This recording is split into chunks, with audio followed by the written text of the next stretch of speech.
السلام عليكم أعزائي المشاهدين، يسعد صباحكم ومساءكم وين ما كنتوا عم بتتابعوني. معكم بتول من مطبخ بتول قوجة. وصفتنا لليوم هي كعك العيد بمية الجبنة. رح أقدم لكم إياه بطريقة سهلة ومكونات متوفرة بكل بيت. تابعوني للأخير عشان تذوقوا أطيب كعك بجبنة. لتحضير كعك العيد بمية الجبنة رح نحتاج كاستين ونص طحين، عم بستخدم الطحين الأبيض. رح نحتاج كاسة ونص سميد، هذا هو السميد. وبدي استخدم كريم فريش اللي هي القشطة الموجودة هون بألمانيا بدل مية الجبنة، وهي بتعطي نفس الطعمة. هي فيها تقريبا 200 جرام، أنا رح استخدم بس 100 جرام يعني نص الكمية. اللي ما بده يستخدمها فيه يستخدم كمان لبن الزبادي 100 جرام. وفي عندي كاسة ونص سمنة، فيكم تستخدموا أي نوع سمنة متوفر عندكم في البيت. عندي معلقة ونص حبة بركة، وعم بستخدم كمان معلقة سمسم، أنا بحب أضيف له السمسم. وفي عنا معلقة بودرة الحليب، وفي عندي معلقة شاي اللي هي محلب مطحون، وكمان معلقة شاي ملح. وهلأ خلينا نروح نشوف كيف بدنا نطبق الوصفة.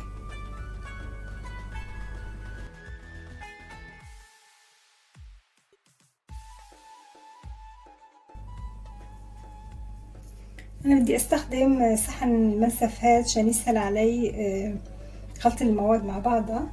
رح نجيب أول شي السميد،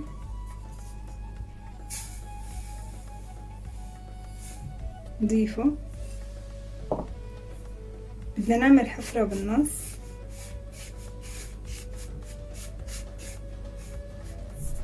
بدنا نضيف له الطحين بالشكل هذا.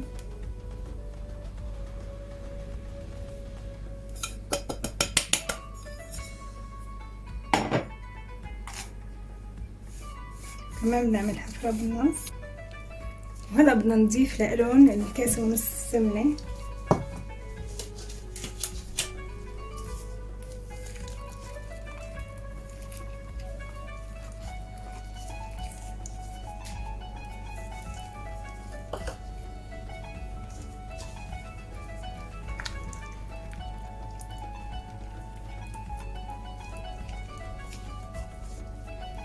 رح نخلط كل هاي المكونات مع بعضها، السمنة والسميد والطحين، لحتى نوصل لعجين متماسك وكريمي.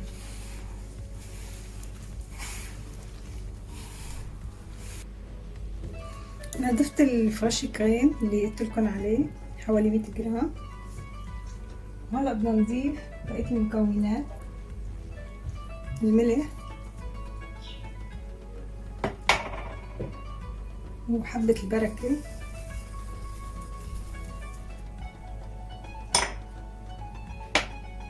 والسمسم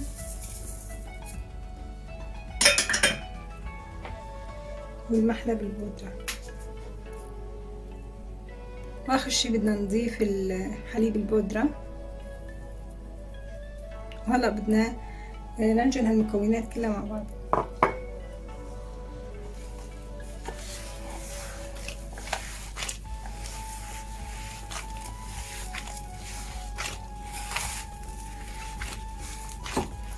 شايفين هالقوام أعزائي المشاهدين؟ لا أروع من هيك.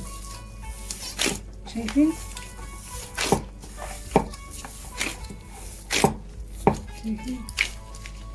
دوري تشكلت معي.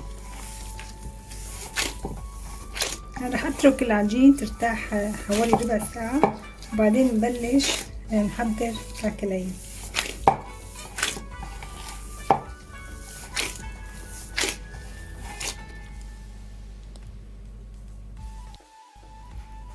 بعد ما ريحنا كعك العيد أعزائي المشاهدين حوالي ربع ساعة، هلا رح نبلش نقطعه ونشكله. أنا أخذت شغلة صغيرة عملتها بهالشكل هاد، بعملها على شكل رول. هلا بدي أقطعها لقطع كتير صغيرة.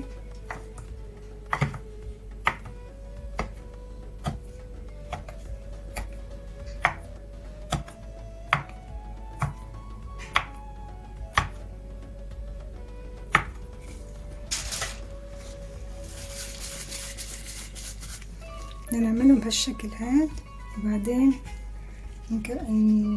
كمان نرجع نضغط عليهم نعملهم كمان مثل رول صغيرة،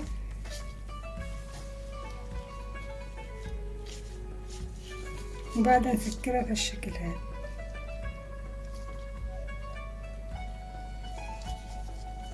هاي صارت عندي أول كعكة جاهزة. رح أعمل وحدة تانية معكم بهالشكل هاد، وبعدين نعملها بهالشكل هاد، وبعدين نلفها اللفة هاي. هيك صارت عندي جاهزة.